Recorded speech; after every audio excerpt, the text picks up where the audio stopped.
Atos capítulo 9, verso 1. Talvez hoje eu não devo ministrar aquela palavra tão eloquente, mas eu quero conversar um pouco com a igreja, um pouco com os irmãos, né? Muitas vezes eu tenho sentido a falta dos queridos, né? Por estarmos em duas igrejas ao mesmo tempo. Isso muitas vezes não é fácil para mim nem para os irmãos, mas louva a Deus, né? Porque Deus tem nos honrado nas duas obras, nos dois lugares. E eu quero conversar um pouco com o pastor, como pai hoje, com os irmãos. E não devo pregar muito, devo pregar um tempo mais curto, mais objetivo. E quero falar como um pai nessa noite. Atos capítulo 9. Eu quero falar sobre o caminho.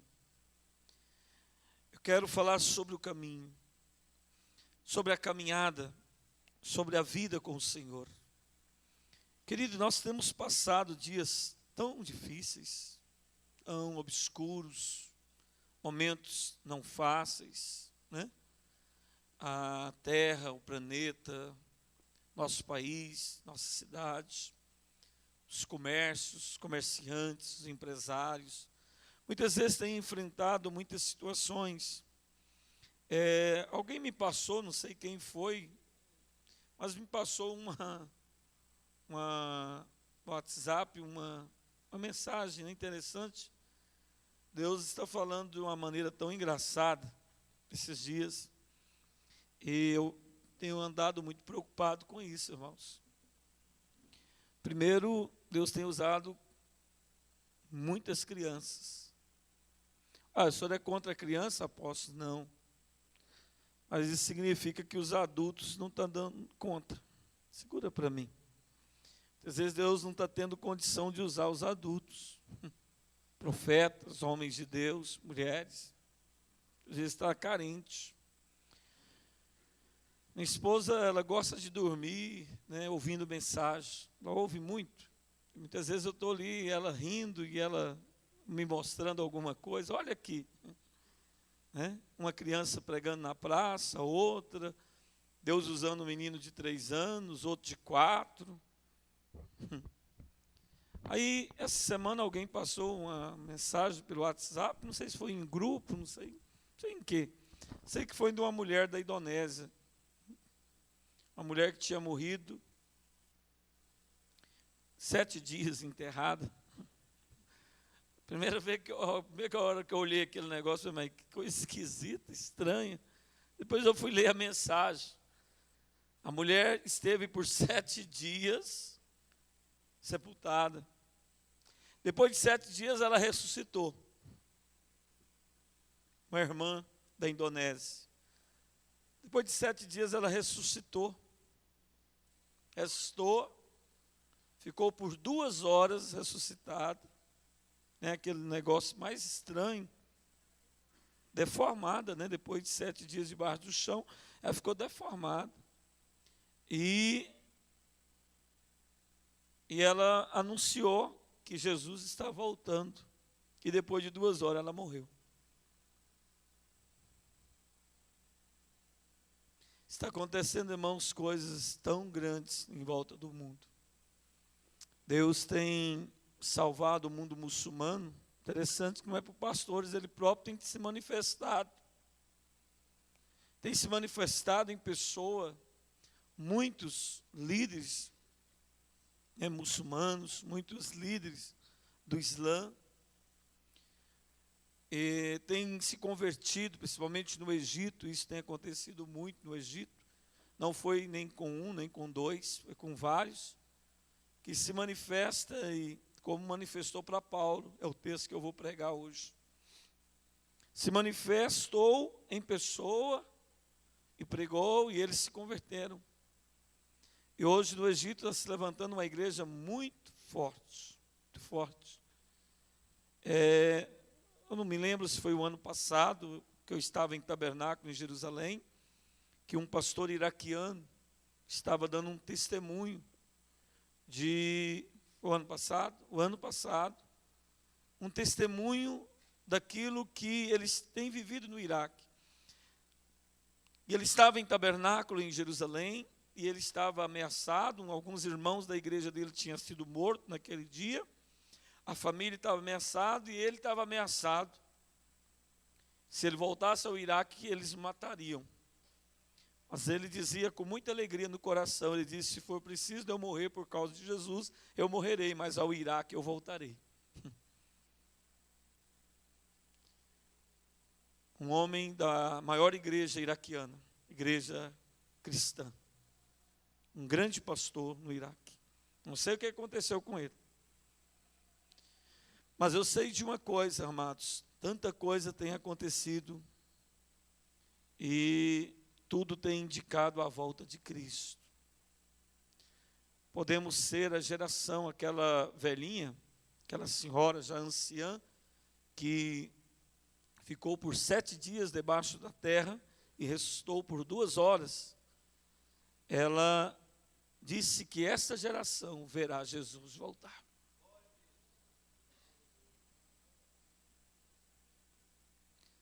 Nós nunca tivemos, irmãos, nesse tempo, quando começou a graça, quero falar isso sério com a igreja hoje, quero falar como pastor hoje, não vou pregar como pregador, como profeta, não, quero falar como um pastor que ama as suas ovelhas. Olhe para mim, nunca o mundo esteve tão depravado no período da graça como está agora. Nunca. A depravação tem chegado ao nível exorbitante, preocupante. E o pior é que muitas vezes os crentes, os cristãos, têm estado envolvidos com isso. Quantos cristãos, irmãos, que o mundo e a sua vida com Deus, não há diferença. Não há diferença. Não há muito, vamos dizer assim, distância. Parece que está tudo misturado, está tudo igual. E isso é preocupante. Isso é preocupante para a vida da igreja, para o povo de Deus. Aqui em Atos capítulo 9 fala de um homem chamado Saulo de Tarso. Saulo, que se transformou no grande apóstolo Paulo, como nós sabemos. Mas a Bíblia diz que esse homem, ele foi tocado pelo Senhor no caminho de Damasco. No caminho indo para Damasco, Deus o visitou, o Senhor Jesus o visitou, o tocou de uma maneira que aquele homem nunca pensaria que ele seria tocado. Mas eu gostaria de discorrer um pouquinho sobre o caminho de Saulo, o caminho de Paulo. Atos capítulo 9. Quantos encontraram, diz amém, verso 1. Saulo, respirando ainda ameaças e morte contra os discípulos do Senhor, dirigiu-se ao sumo sacerdote e lhe pediu cartas para as sinagogas de Damasco, a fim de que, caso achasse alguns que eram do caminho, assim homens como mulheres, o levassem presos para Jerusalém. Seguindo ele estrada fora, ao aproximar-se de Damasco, subitamente uma luz do céu brilhou ao seu redor. E caindo por terra, ouviu uma voz que lhe dizia: Saulo, Saulo, por que tu me persegues? Ele perguntou: quem és tu, Senhor? E a resposta foi: eu sou Jesus a quem tu persegues. Mas levanta-te e entra na cidade, onde te dirão o que te convém fazer. Os seus companheiros de viagem pararam emudecidos, ouvindo a voz, não vendo contudo ninguém. Então se levantou Saulo da terra e, abrindo os olhos, nada podia ver. E guiando-o pela mão, levaram-no para Damasco. Esteve 3 dias sem ver, durante os quais nada comeu e nem bebeu. Saulo, se diz que Saulo, ele era um cara muito bem preparado, da linhagem da tribo de Benjamim. Ele era judeu, da tribo de Benjamim. A tribo de Benjamim, quantos sabem o significado do nome Benjamim? Quem sabe? Quem lembra? Eu já preguei isso muitas vezes. Benjamim. Quer dizer, o filho da mão direita. Provérbios 3,16 diz que o alongar da vida está na mão direita. Paulo era descendente da tribo da mão direita. Da tribo do alongar da vida. Paulo, ele fazia parte de um povo que era resultado de uma promessa. O filho da mão direita. O filho da herança. Saulo, ele veio de uma tribo que o seu nome foi dado pelo pai, não foi dado pela mãe. Porque quando o filho nasceu, a mãe o chama de Benoni. Porque foi a morte de sua mãe. Lhe custou a vida, lhe custou as entranhas. E então o chama de Benoni, de maldito. Mas o pai o pega, o levanta e disse: não, ele será Benjamim, o filho da mão direita, o filho da herança. E Saulo de Tarso, ele era descendente dessa tribo. A Bíblia diz que ele era fariseu. Você sabe o que é um fariseu? O que é um fariseu? Fariseu era um partido, era um grupo dentro de Israel, composto por mais escribas do que qualquer um ou outro tipo de pessoa. Era um grupo seleto, que foi criado praticamente depois do exílio babilônico, depois que Israel passou 70 anos de cativeiro em Babilônia, e então se juntou para estudar e a entender que Israel tinha sido levado à escravidão por causa de negligenciar a Torá, a lei de Deus. E então eles dizem: nós precisamos ajuntar para preservar a Torá, preservar a lei, preservar a mensagem de Deus. E a Bíblia diz que esse homem chamado Saulo, da linhagem de Benjamim, da linhagem da bênção, da linhagem da herança, fariseu, ele era desse partido, ele era desse grupo seleto de Israel, de escribas, de pessoas que escreviam a lei, estudavam a lei e ensinavam a lei. E a Bíblia diz que ele estudou em Tarso, aos pés de um homem chamado Gamaliel, um grande mestre, talvez um dos maiores mestres, uma das melhores escolas do farisaísmo, daqueles que estudavam a Torá e reescrevia a Torá, e tentava fazer que as leis de Deus preservassem dentro do coração do homem. Tarso não foi para uma escola qualquer, ele foi para Tarso, ele foi para a cidade de Tarso, e ali ele viveu com sua mãe, e ele estudou aos pés de Gamaliel naquele lugar. Então esse homem, ele não era um homem qualquer.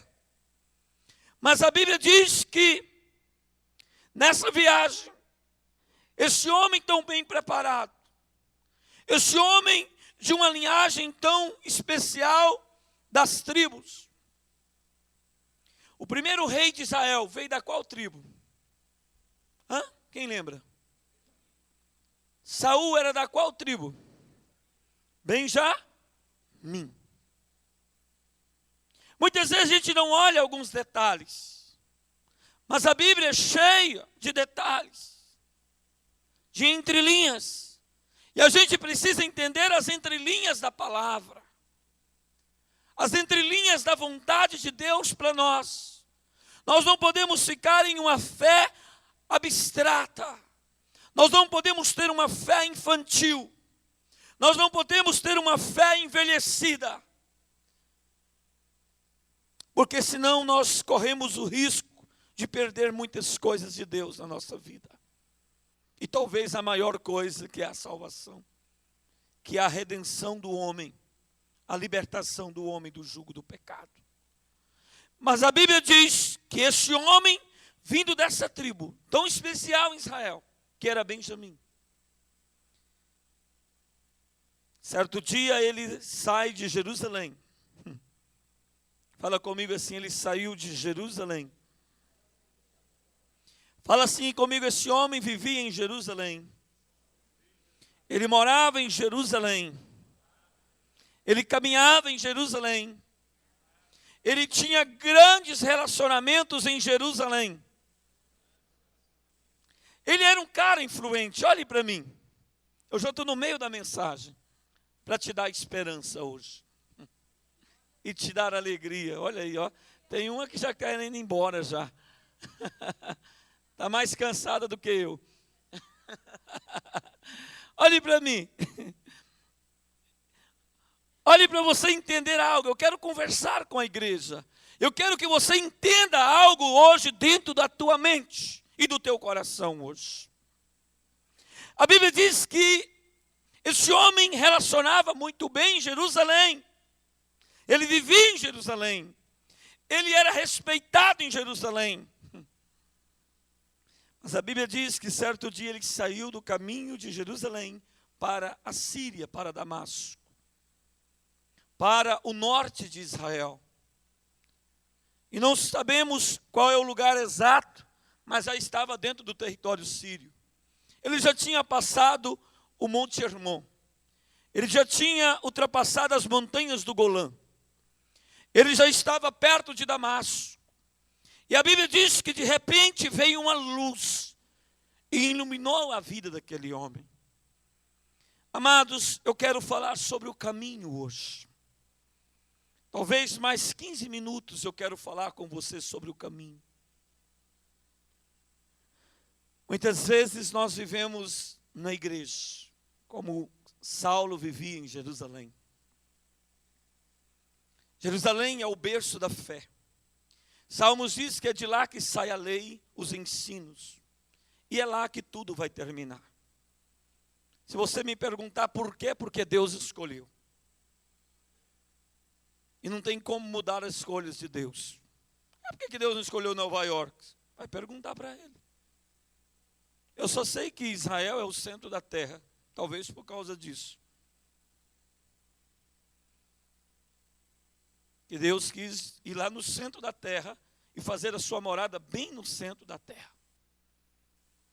Talvez sim, talvez não. Isso é coisa de Deus, não é coisa minha. E olhe para mim, e o homem não entende coisas de Deus, vontade de Deus. A gente se estrupica todo e tomar cuidado que cai e machuca. Então é melhor você obedecer e cumprir o propósito de Deus e a vontade de Deus, do que querer saber muita coisa. Olhe para mim. Esse homem vivia em Jerusalém, ele era bem relacionado em Jerusalém, ele caminhava em Jerusalém, ele passeava em Jerusalém, ele era respeitado em Jerusalém. Quantas pessoas, eles estão na igreja, eles caminham na igreja, eles participam da igreja, eles convivem com as coisas da igreja, eles falam de coisas da igreja. Quantas pessoas, queridos, Rafael, que ele tem tudo de igreja dentro dele. Saulo tinha tudo de Bíblia dentro dele. Saulo, ele tinha todo o conhecimento dos princípios de Deus. Mas, porém, Saulo, ele vivia em Jerusalém, mas ele não tinha revelação de Jerusalém. Ele conhecia tudo sobre Jerusalém. Quantas pessoas conhecem de tudo sobre igreja? Você fala com ele sobre igreja, ele diz, não, eu sei disso, eu sei daquilo, eu conheço a palavra, eu conheço a Bíblia, eu conheço o que o pastor falou, eu sei o que o pastor quer, eu sei o que o pastor está falando, eu entendo de tudo. Eu entendo de tudo. Mas e aí? E o seu caminho? Para onde você está indo? O que você está fazendo? O que você está sentindo no seu caminho? O que está dentro de você no caminho? Saulo, a Bíblia diz que ele inspirava ameaças de perseguição, de morte, de condenação. Quantos crentes, queridos, estão dentro da igreja, vêm aos cultos todos os domingos, tem uma Bíblia linda, tem até uma Bíblia de estudo, ouve muitas mensagens pela internet, até estudam, mas não conseguem dirigir por um caminho reto, por um caminho que agrada o coração de Deus. Muitas vezes não sabem o caminho da verdade. Muitas vezes não conseguem permanecer no caminho da santidade. Não conseguem permanecer no caminho da integridade, no caminho da fidelidade. Quantas pessoas, querido, têm muitos conhecimentos, muitos preparos, muitas vontades, mas elas muitas vezes não estão canalizadas ao caminho que Deus tem para mim e para você. Fala para o teu irmão, diz, Deus tem um caminho para a tua vida. Mais forte, diz para o teu irmão, Deus tem um caminho para a tua vida. Fala para ele, o caminho é de Deus e não seu. Agora Saulo, ele quis fazer o seu caminho. Saulo, ele quis ir para um caminho que ele bem entendia.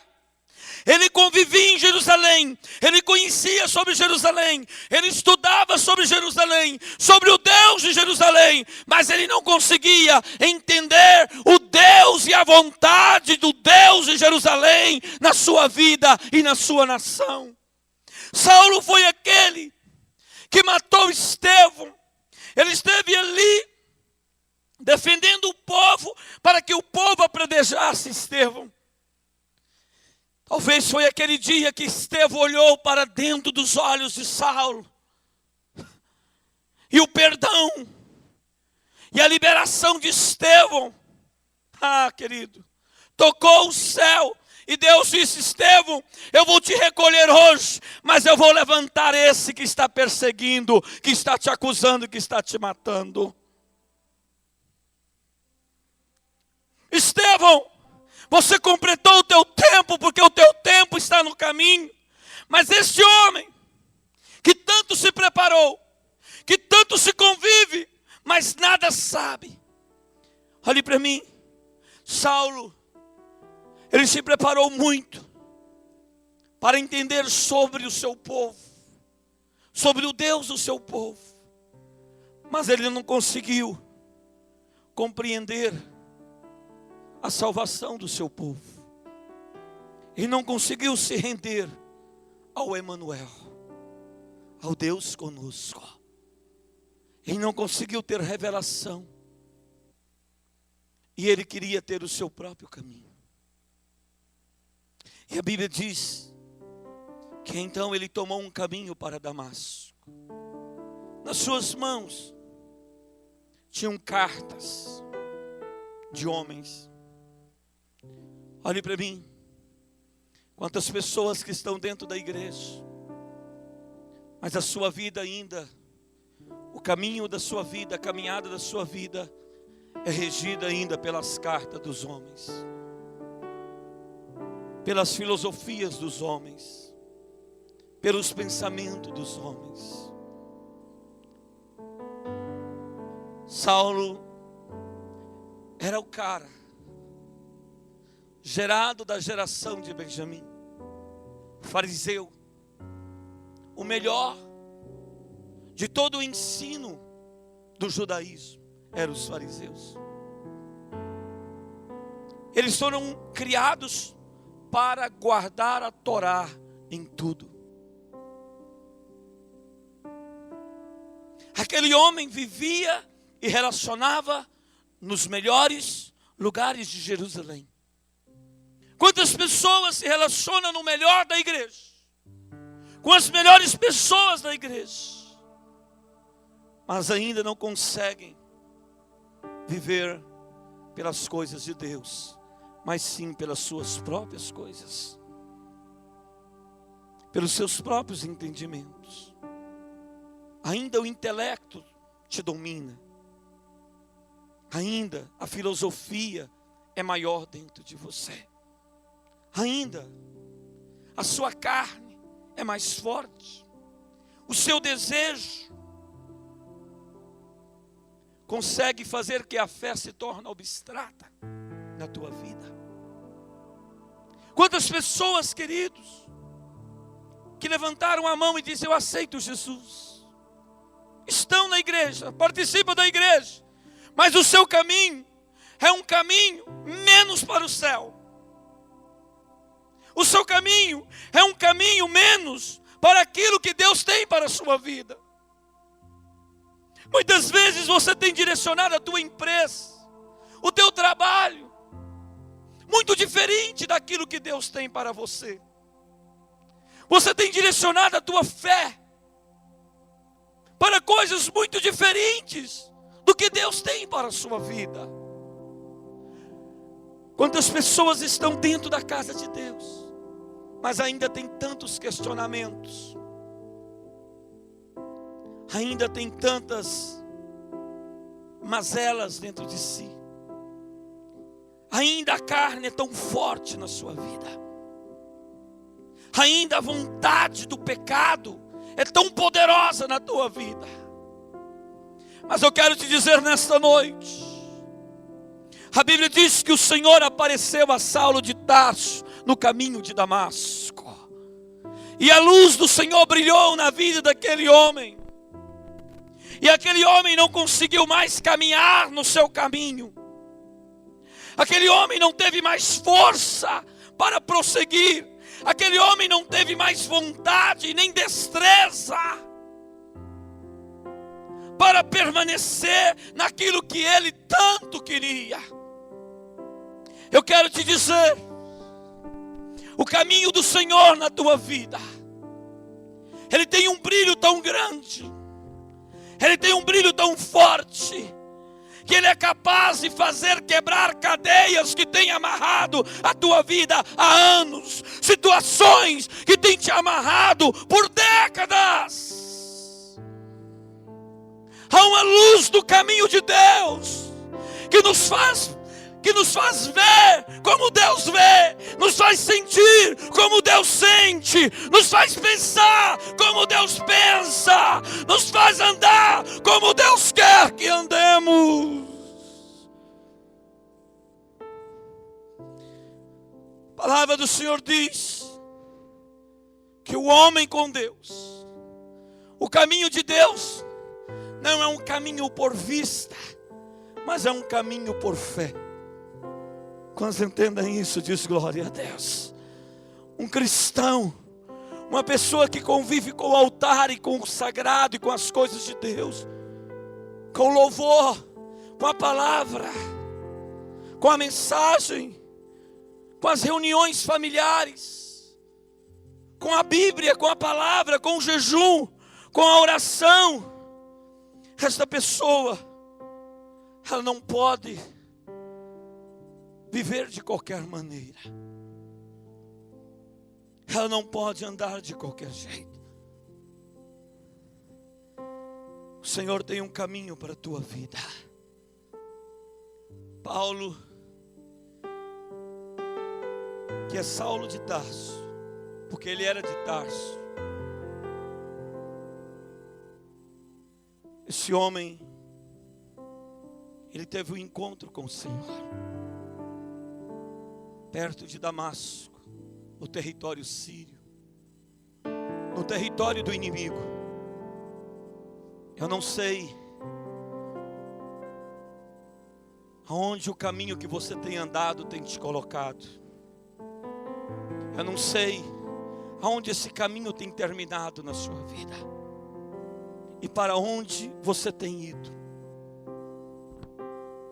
Mas eu sei de uma coisa: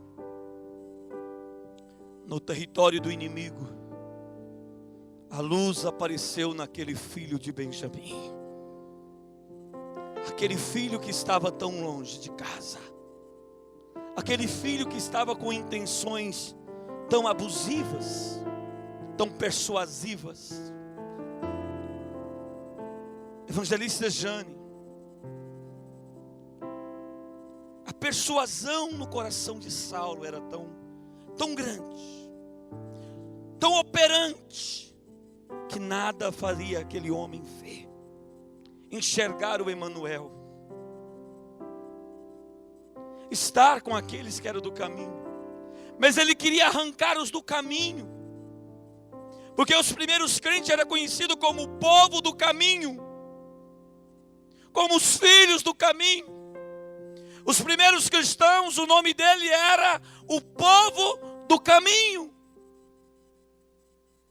Mas Saulo não conseguia ver, porque ele tinha o seu próprio caminho. Mas a Bíblia diz que um dia, nessa caminhada de Saulo, perto de Damasco, no território sírio, num dos territórios onde foram os maiores inimigos de Israel, a Bíblia diz que a luz veio sobre Saulo de Tarso.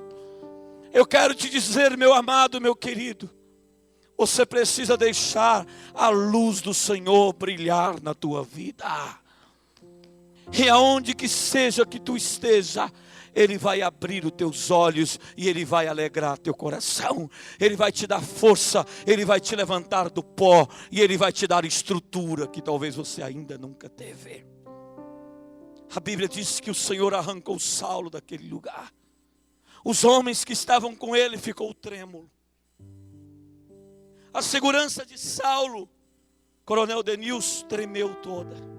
Não sabia o que fazer, não sabia para onde ir. O homem ficou cego, mas o Senhor disse: levanta e vai até Damasco e entra na casa de Ananias, e ali esse homem vai orar por você. Olhe para mim. No caminho do Senhor, sempre Deus vai colocar alguém que vai cuidar da gente. Quando entendem isso, diz glória a Deus. A hora que a gente não consegue, irmão, o Senhor então entra. O caminho do Senhor para nós é um caminho de paz, de abraço, de amor, de vitória. Os irmãos começaram a dizer: Deus, mas esse cara tem matado, esse cara tem perseguido, esse cara fez isso, esse cara fez aquilo. Olhe para mim. O Senhor diz: hoje a minha luz dará a ele um caminho, dará a ele uma fé que ele nunca teve na sua vida. E por isso Saulo diz: Eu fui judeu. Eu nasci da descendência de Benjamim. Eu era perseguidor da igreja. Mas hoje eu sou apóstolo, levantado pelo meu Senhor Jesus. Ele teve misericórdia de mim. Ele me encontrou no caminho de Damasco, no terreiro dos meus inimigos, no território dos meus maiores inimigos. O Senhor esteve comigo. Eu quero te dizer, existe um caminho, que esse caminho é maior do que os nossos caminhos. É o que a palavra do Senhor diz: os caminhos de Deus são mais altos do que os nossos caminhos. Os propósitos de Deus são maiores do que os nossos propósitos. A graça de Deus é maior do que a nossa fraqueza, do que a nossa limitação, que a nossa incapacidade. O toque de Deus, Ele nos tira do nosso caminho e Ele nos põe no seu caminho. E o seu caminho é um caminho aonde vamos ter fases difíceis, mas aonde nós venceremos todas elas, porque o dono do caminho estará conosco.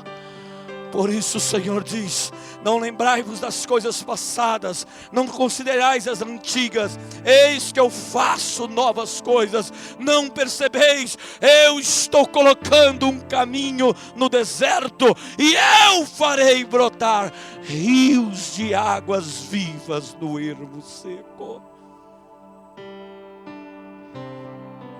O caminho do Senhor é um caminho que muda a nossa tristeza em alegria, o nosso pranto em vitória. O caminho de Deus nos tira da pequenez e nos coloca na grandeza. O Senhor tem um caminho. Eu não sei qual é o caminho que você tem andado. Se é o caminho do fracasso, do pecado, da ignorância, da falta de perdão, do vício das drogas, do vício da prostituição, do vício da bebida alcoólica, do vício da pornografia. Eu não sei qual é o caminho que você tem andado. Caminho da dívida, caminho da mentira, caminho da fofoca, caminho do descrédito, caminho da desonra, caminho da irreverência, caminho da desconfiança. Mas eu quero te dizer nessa noite, o Senhor quer brilhar na tua vida, e Ele quer trazer um caminho novo para você, porque o caminho que o Senhor abre, ninguém pode fechar. Quando entendem isso, diz glória a Deus. É o que está em Apocalipse: eu tenho as chaves de Davi nas mãos. A porta que eu abro, ninguém fecha, e a que eu fecho, ninguém pode abrir. Quando entendem isso, diz glória a Deus. Quando entendem isso, diz aleluia. Deus tem um caminho. Quando a luz dele brilha, o teu caminho termina, mas o de Deus começa. E eu queira que você, meu amado, minha amada, tenha o caminho do Senhor na tua vida. Não seja apenas um ouvinte de igreja, não seja apenas um participante de igreja de 20 anos sentado e nada. 15 anos. Muitas vezes Deus te dá um caminho e você sai dele. Muitas vezes Deus te coloca em um caminho. Deus diz: eu vou te entrar por aqui, eu vou prosperar você aqui. E a pessoa começa, de repente ele começa a sair do caminho. Ele começa a fazer tudo errado. E ele começa a fazer da maneira que não convém. Ele anda lá balassura e canta lá manasséria. Esta noite, a misericórdia e o amor de Deus tomará a tua vida. Nascerá um caminho novo sobre a tua vida. Um caminho de grandeza. Um caminho de soberania. O caminho do Senhor. Não o caminho de Damasco, mas o caminho das nações, o caminho do propósito, o caminho da vontade. Quantos entendem isso? Diz glória a Deus. Deus te ama. Fala para o teu irmão: Deus te ama demais. Mais forte, diz para ele: Deus te ama demais. Deus te ama muito, e Ele tem um caminho para você. Quantos entendem isso? Diz glória a Deus. Há um caminho de Deus na minha vida. Olhe para mim. Há um caminho de Deus para mim andar. Há um caminho de Deus para mim viver. Eu não posso sair dele. Eu não posso desistir dele jamais. Porque o caminho de Deus é perfeito. Ele me faz vencer gigantes e batalhas. Ele me faz romper com o passado, com o presente, e me desata o futuro. O caminho de Deus, Ele é sublime. E o Senhor quer que você caminhe por Ele. Eu, como pastor, eu não posso sair do caminho de Deus para mim. Deus tem um caminho para mim. E quando eu estou nesse caminho, tudo flui, tudo flui, tudo flui, tudo flui. Não adianta eu viver em Jerusalém. Não adianta eu ser pastor. Não adianta eu ser apóstolo. Eu tenho que ter o caminho do Senhor. Eu tenho que andar no caminho do Senhor. O caminho do Senhor. Saulo era muito bem preparado, mas o caminho de Saulo era um caminho de ameaças. Era um caminho de limitações, de amarras. Mas perto de Damasco, aonde era improvável, aonde era impossível, o Senhor aparece a Saulo e diz: eu te farei objeto de grandeza do meu nome. Porque tu me persegues, Saulo? Por que tu me persegues? O Senhor te diz: por que tu paraste? Por que tu paraste? Por que tu não entraste, diz o Senhor? Por que tu não caminhas por mim? Ei! Arandalalassuri. Vamos ficar de pé, queridos.